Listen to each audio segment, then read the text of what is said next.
bao mến đã 10 năm rồi quê ta bao đổi thay rồi từ biển xa đến rừng núi cao xanh tươi bốn mùa rộn vang tiếng hò khoan lệ thủy trên dòng sông Tiền Giang dạt dào tình quê.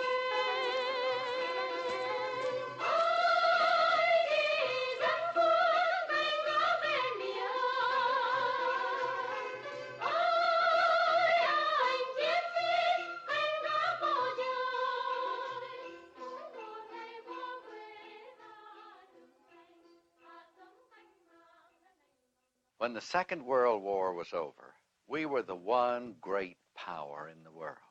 The Soviets had a substantial military machine, but they could not touch us in power. We had this enormous force that had been built up.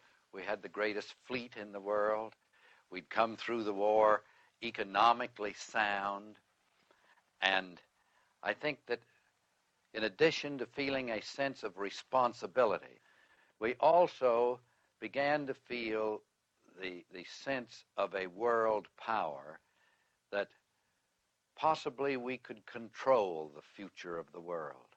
Dressed up to win, we're dressed up to win, dressed up for victory. We are just beginning and we won't stop waiting till the world is free.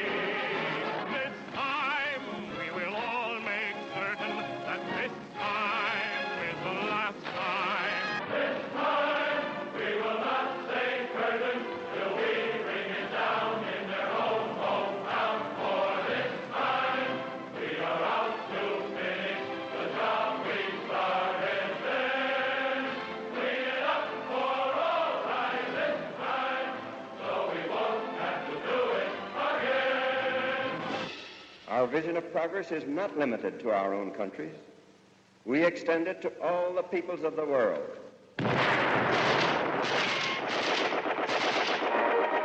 Military action in Indochina. French regulars land along the coast in search of roving communist bands.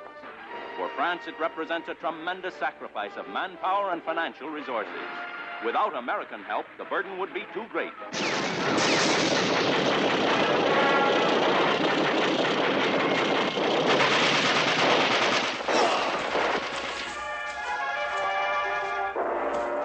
I do not expect that there is going to be a communist victory in Indochina.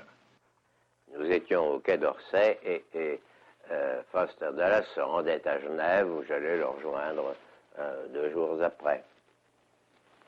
Et il me prit à part dans l'embrasure d'une fenêtre du salon du Quai d'Orsay et il me dit « Et si nous vous donnions 2 bombes atomiques ?»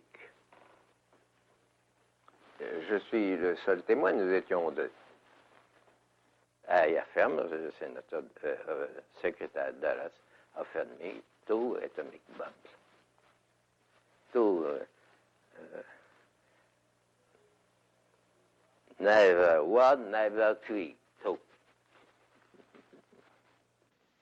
If Indochina goes, several things happen right away. The Crop Peninsula, the last little bit of end hanging on down there, would be scarcely defensible. The tin and the tungsten that we so greatly value from that area would cease coming. We don't see the end of the tunnel, but I must say I don't think it's darker than it was a year ago, in some ways lighter. Yes. So we must be ready to fight in Vietnam, but the ultimate victory will depend upon the hearts and the minds of the people who actually live out there. Throughout the war in Vietnam, the United States has exercised a degree of restraint unprecedented in the annals of war.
that enabled myself and my buddies to stay alive those many years. That one thing was faith. Faith in my family, my God, and my country. I remembered high school. I remembered playing sports there. And I can remember my coach saying, when the going gets tough, the tough get going, because winners never quit, and quitters never win. Why did I go to Vietnam? I will have to go back to 1965 when I was 22 years old. At that time, communism was once again trying to muscle in its way into a free country.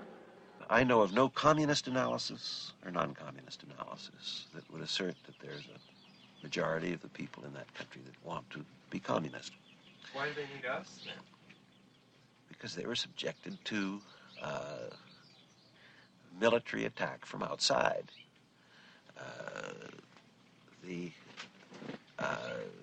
Are you really asking me this goddamn silly question? Oh, you really want me to go into this, Mr. Davis?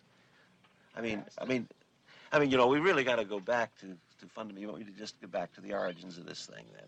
All right, I'll do it. But this is pretty pedestrian stuff, I must say, at this late stage of the game. Honestly, it is. Well, I'll do it. I'm there's all right. There's a lot of disagreement about. No, there's not. About the origins. No, there's not. There's no doubt. All right. Well, now I'll answer your question. You can throw away that tape. But I didn't really expect to have to go back to this kind of sophomoric stuff. But I'll do it. The problem began in its present phase after the Sputnik, the launching of Sputnik in 1957, October. This opened a phase of not well coordinated, but universally optimistic and hopeful communist enterprise in many parts of the world. Renewed hostile actions against United States ships on the high seas and the Gulf of Tonkin have today required me to order the military forces of the United States to take action in reply. We always hesitate in public to use the dirty word lies, but a lie is a lie. I mean, it's a misrepresentation of fact. And it's supposed to be a criminal act if it's done under oath. Mr. Johnson didn't say it under oath. He just said it. We don't usually have the president under oath. There are those who ask why this responsibility should be ours. The answer, I think, is simple. There's no one else who can do the job. If necessary, I am ready to go back.